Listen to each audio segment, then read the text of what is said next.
This is what God's doing. And again, he always treasured life. He's grieved with how the corruption and everything they're doing with it. So now he tells them, okay, anybody that kills a man of men, they should be killed.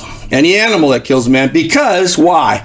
Because man is created in the image of God. Yes. And when you distort, when you corrupt, when you change, when you remake the image of God in your own way or destroy the image of God in your own power and your own strength, God's not happy with that. Right? Remember the 10 Commandments. Don't have any false images, false ideas about God, false ways of making God into who you want him to be. Yeah. And isn't that the struggle? Isn't that the reason we have so many religions in the world today? Remaking God into our own ideas, our own thoughts, our own, what did you say? Systems and ways of doing things and saying, this is how God works. This is him. This is... And it's just such a corruption. And it's like, God's like, no, don't mess with the image of God.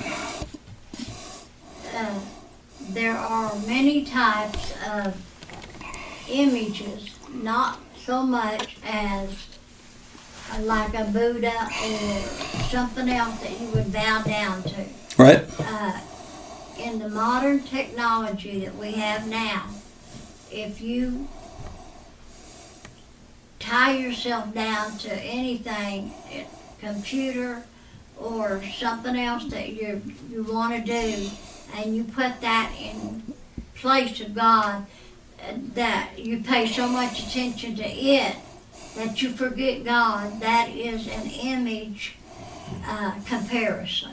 Yeah. There's the line is, I mean, there's idolatry and there's adultery. Yes. So idolatry is you like remake God in your own image, you put him in your own way, you got your own thoughts about him, or you have a different God, you do all these different things.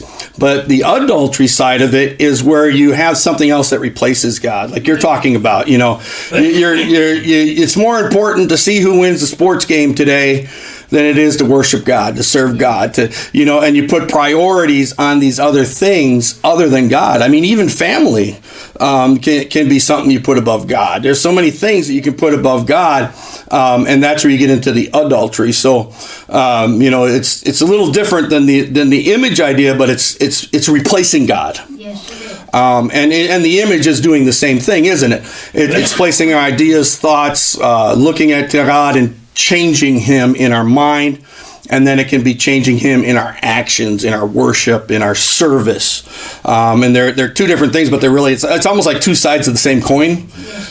Same thing going on. So yeah, you're absolutely right about